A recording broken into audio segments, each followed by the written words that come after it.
متابعينا الأوفياء، السلام عليكم. الملك محمد السادس يوجه خطابا إلى الأمة بمناسبة الذكرى 47 للمسيرة الخضراء.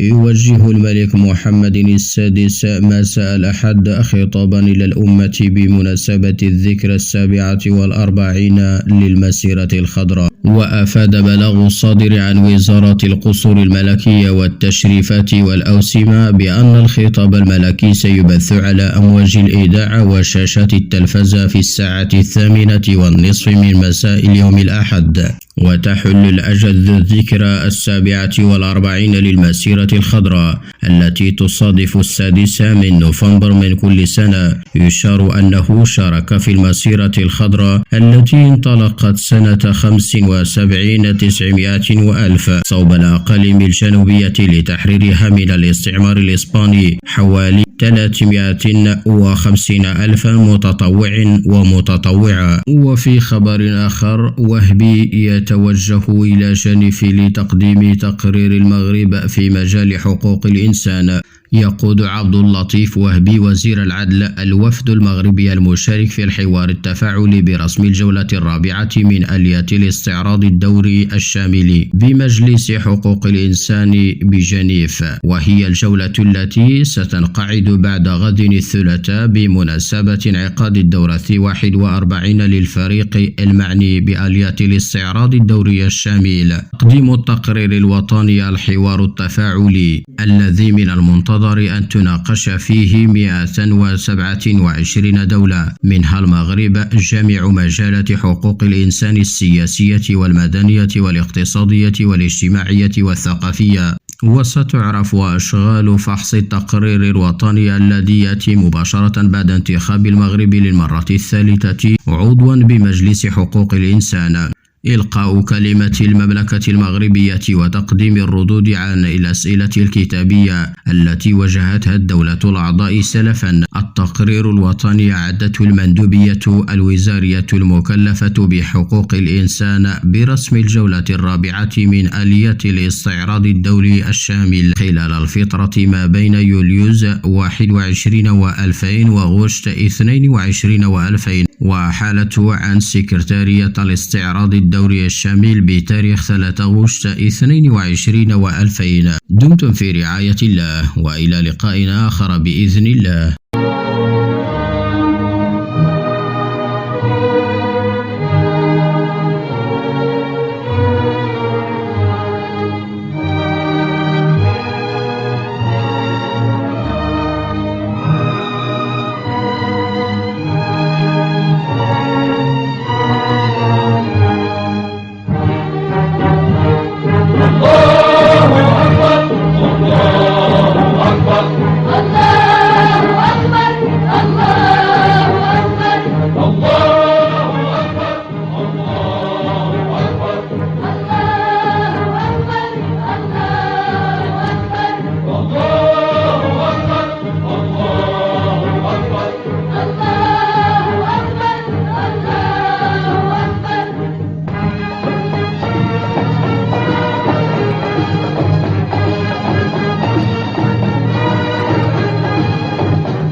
أمة وشعب وولاده وبناته، شعارات المحب والغادي سعادته، تغيير أمة وشعب وولاده وبناته، شعارات المحب والغادي سعادته.